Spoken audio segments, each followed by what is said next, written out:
Welcome to earth Indian. स्वागत है आपका भारतीय हर प्रकार के हुनर में। आज हम आपके सामने हाजिर हुए हैं interact with artist episode number 3 में, जिसमें हम एक ऐसे आर्टिस्ट को आपके सामने लाए हैं जिनके बारे में जानना जरूरी था, क्योंकि लोग बहुत सारी इनकी वीडियोस पे रिस्पांस दे रहे हैं। मैं आपको बता दूं, अगर आपने हमारा यूट्यूब चैनल सब्सक्राइब नहीं किया तो प्लीज सब्सक्राइब कर दे और हमारे साथ जुड़े रहें, क्योंकि हमारी एक से एक बढ़िया वीडियोस आने वाली हैं। तो आप अपने बारे में बताएंगे और अपनी आर्ट के बारे में बताएंगे लोगों को। मेरा नाम आर.डी. ठाकुर है। जी बिल्कुल। मैं गांव सलाल का रहने वाला हूँ। बिल्कुल। एक गरीब घर का आदमी हूँ। बिल्कुल बिल्कुल। एक जिम्मेदार का बेटा हूँ। जी।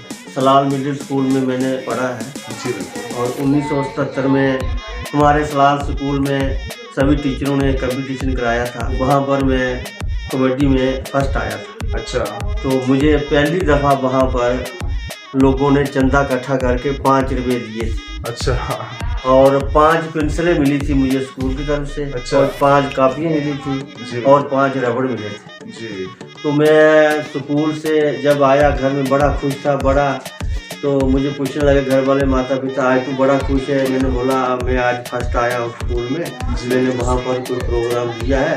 तो गांव वालों ने किसी ने 5 पैसे दिए, किसी ने 2 पैसे दिए, किसी ने 10 पैसे दिए। तो मेरे को 5 रुपये बन गए। तो मैंने देखा नहीं था पैसा। मैंने पैसा देखा नहीं था। 25 पैसे के ऊपर तो मैंने पैसा देखा नहीं था कि क्या होता है, पैसा क्या होता है। तो जब एक आदमी को 5 रुपये मिलेंगे तो वो क्या सोचेगा, क्या करेगा वो।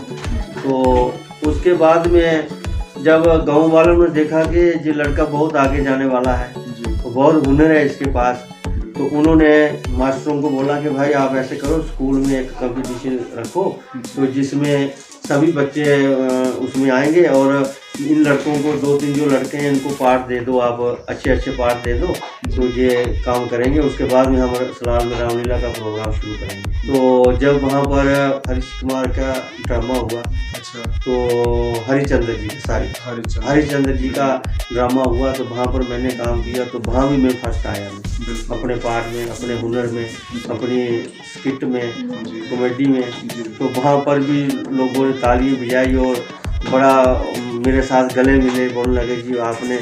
जब मैं प्रोग्राम देता था तो मेरे कान में यही आवाज़ आती थी कि लोग हंस रहे हैं, अब लोग चुप नहीं कर रहे हैं। तो मैं बहुत खुश होता था कि देखो लोगों को, जब तक मेरे कान में लोगों की आवाज़ हंसने की नहीं आती थी तो मैं वजह नहीं समझता था काम करने।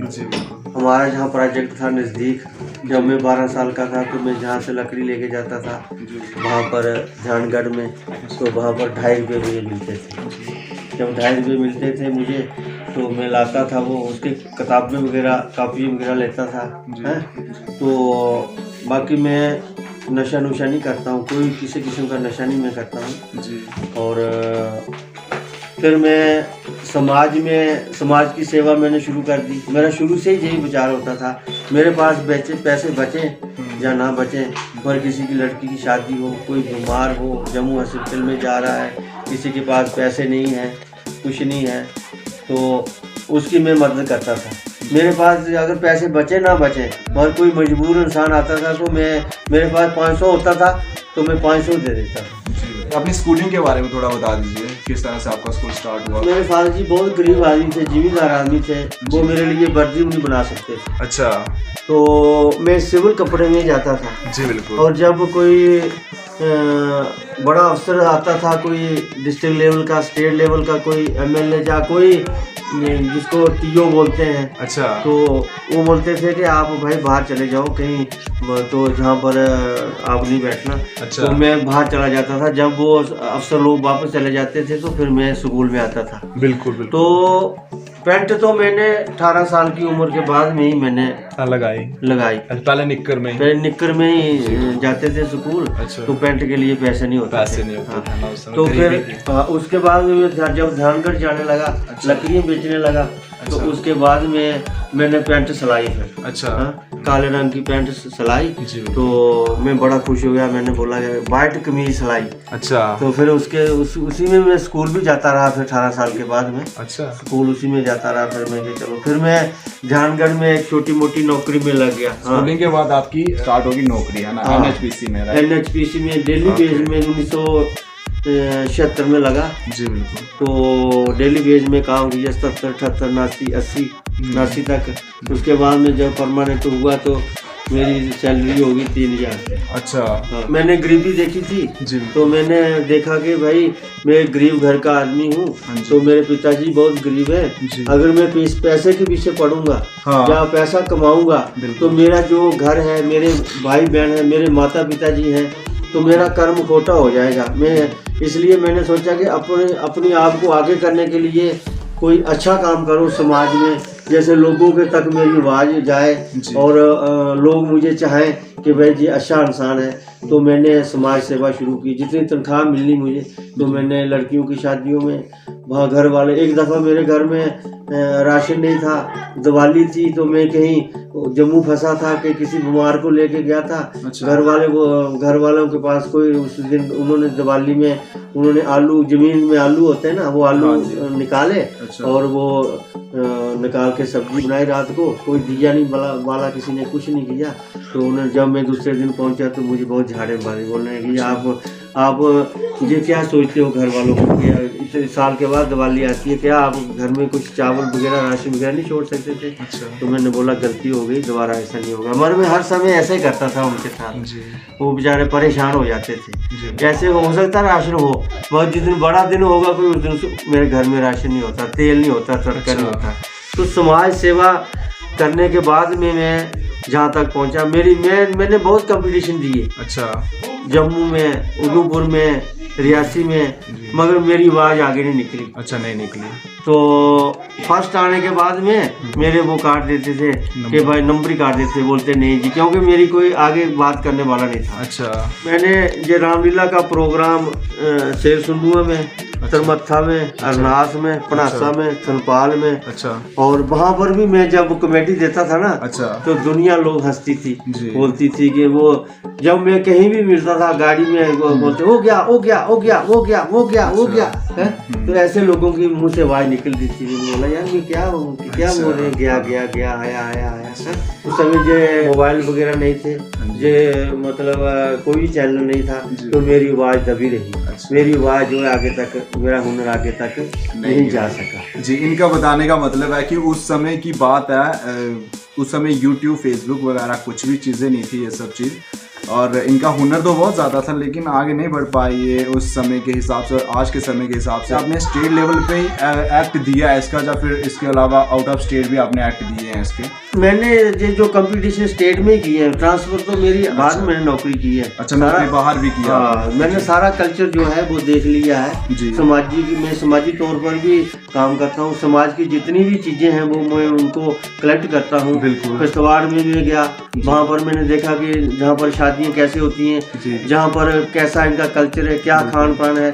वहाँ पर किश्तवाड़ में देवी देवताओं की जगह है, वहाँ पर वो किश्तवाड़ के ही ढोल बज सकते हैं। अगर जम्मू का ढोल बजेगा, चाहे वो वकील होगा, एसपी होगा, जज होगा, कोई बड़ा लाला होगा, मगर वो जम्मू वाला ढोल वहाँ नहीं बजेगा। अगर वहाँ पर बजेगा तो वहाँ पर सांप ही सांप हो जाते हैं। अच्छा। हाँ, तो इसलिए वहाँ पर वो बीन 2 ढोल बजेंगे, चाहे वो जितना बड़ा भी अफसर होगा। वो भी मैंने देखा। बाकी मणिपुर का भी, असम का भी, गुवाहाटी का भी, सारे के मैंने ये कल्चर देखे, उनकी शादी कैसे होती है, उनका क्या खान पान है, उनकी क्या सोच है। तो हमारी पंजाब, हिमाचल और जे&के, ये हमारी एक सोच है, एक कल्चर है, एक समाज है, एक भक्ति है, एक पूजा है। बिल्कुल। तो इसके बाद जितनी भी स्टेटें हैं वो हमारे साथ नहीं मिलती, उनका अलग है, अलग है, खान पान जो है सब कुछ अलग है। जी बिल्कुल। अपना एक्सपीरियंस थोड़ा बताइए हमें कि टिनटिन के साथ ऐड होने के बाद आपका क्या एक्सपीरियंस रहा, किस तरह से? अभी तो आपको ज़्यादा दिन नहीं हुए ऐड हुए, ज़्यादा से ज़्यादा 27 दिन 28 दिन ऐसे करके कुछ हुए हैं। आपको किस तरह का रिस्पांस मिल रहा है? आपकी वीडियोस देखने के बाद लोग आपको क्या बोल रहे हैं, तो आपको कैसा फील हो रहा है, वो थोड़ा एक्सपीरियंस बताइएगा। 1977 से लेके 1990 तक जी लोग मेरे को घर मिलने के लिए आते थे। बोलते कि हमने उसकी शक्ल देखनी है कि वो कमेटी जो बंदा देता है कौन, वो उसकी शक्ल कैसी है। जी।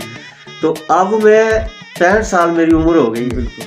तो अब मैं अपने आप को 18 साल का महसूस कर रहा हूँ। जी। 18 साल का महसूस कर रहा हूँ कि मैं जैसे 18 साल से 40 साल तक जैसी मेरी ज़िंदगी गुजरी कॉमेडी में, मतलब रामलीला में, मतलब इन प्रोग्रामों में, तो ये दोबारा मुझे समझो कि मैं 18 साल का दोबारा हो गया। अच्छा, वो चीज़ आपको फील हो रही है आज, वो पुरानी वाली है ना, जो आप उस समय करते थे, आज वो एक हाँ, आज मुझे ये महसूस हो रहा है कि मैं 18 साल का हूँ, मगर है कि मैं इस काबिल नहीं हूँ, अभी नहीं कर सकता, क्योंकि 40 साल के बाद आदमी की सोच खत्म हो जाती है।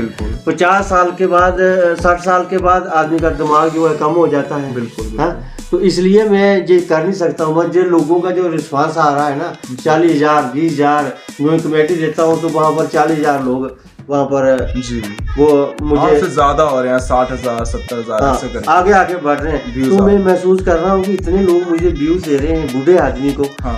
और मतलब 65 साल का मैं आदमी हूँ, तो मैं मेरा हुनर देख के ना मैं बोल सकता हूँ, ना ज़्यादा मैं चल सकता हूँ, ना ज़्यादा लोगों को क्या लग रहा है मैं हुनर। इसका मतलब है कि मेरा हुनर लोगों को पसंद आ रहा है जी। तो आपको पता है कि ये मैं लिखता भी खुद हूँ जी और प्ले भी खुद करता हूँ। जी बिल्कुल, ये राइटर भी और एक्टर भी हैं। आप बताइएगा कि आपका ये आर्ट जो आपने स्टार्टअप किया था, इसका एक्सपीरियंस थोड़ा बताइए। मुझे 42 साल हो गए। अच्छा, 42 साल से आप ये सब चीज़ें मतलब। हाँ, 42 साल का एक्सपीरियंस है गाइस इनको। तो मैं आपको बता दूं, बहुत बड़े आर्टिस्ट हैं, ये सिखा भी सकते हैं नए नए बच्चों को। ये इंडियन के साथ ऐड हो चुके हैं और अभी इनको अच्छा लग रहा है। आपने इनकी वीडियोस देखी। सर, कुछ आखिरी बात ऐसी आप समझाना चाहेंगे आप? मेरी शुरू से सोच यही है कि बच्चे जो है, जैसे हर गांव में एक क्लब बने, क्लब में बच्चे आएं और उनको बुरी आदतों से छुड़काएं। माता पिता का फर्ज बनता है कि बच्चे को पहले बोलना है, बच्चा पहले पूजा रूम में जाओ, वहाँ पर जाके मत्था टेको राम जी को, भगवान जी को, सभी भगवान जो है हमारे राधा कृष्ण जी, पार्वती माता, भोले बाबा जी, सियावती रामचंद्र भगवान जी, तो उनके आगे मत्था टेको और उसके बाद आपको चाय मिलेगी, खाना मिलेगा, इस तरह नहीं मिलेगा। तो मैं चाहता हूँ कि इस किस्म की जो संस्थाएं हैं हर गांव में बने, ताकि बच्चों को आगे लाया जाए और बच्चों को बुरी आदतों से बचाया जाए। मेरी ये सोच रहती है, हर गांव में संस्था बननी चाहिए और माता पिता का ज़्यादा फर्ज बनता है कि बच्चे को सुबह खाना देने से पहले उसको पूजा रूम तक पहुँचाना माता पिता का फर्ज होता है। जब बच्चा पैदा होता है कश्मीरी बोलता है, जब बच्चा पैदा होता है पंजाब में पंजाबी बोलता है, जब बच्चा पैदा होता है इंग्लैंड में तो अंग्रेजी बोलता है। तो ऐसे ही बच्चे को कोई नहीं सिखाता है, बच्चे को माता पिता गुरु होता है और माता पिता जो वो भाषा बोलते हैं वही बच्चा पकड़ लेता है। इसलिए माता पिता बच्चे को लगाएंगे कि बच्चे आप पूजा रूम में जाओ, वहाँ पर मत्था टेको, उसके बाद में आपको चाय मिलेगी, खाना मिलेगा, परोठी मिलेगी। तो ये मेरी सोच है कि ये माता पिता अपना फर्ज निभाएं और बच्चों को बुरी आदतों से बचाएं। जी बिल्कुल। आर डी ठाकुर जी, बहुत अच्छा लगा आपसे बातचीत करके। उम्मीद करते हैं कि आप सबको भी अच्छा लगा होगा इनकी बातें सुनकर। तो आज के लिए इतना ही। आपसे मिलते हैं हम अपने अगले एपिसोड में, interact with artist episode number 4 में। आप हमारे साथ जुड़े रहिए, हमारे पेज लाइक कर दिए, वीडियो अच्छा लगेगा शेयर जरूर करें इस वीडियो को। तो आज के लिए इतने, thank you very much R D Thakur ji. धन्यवाद।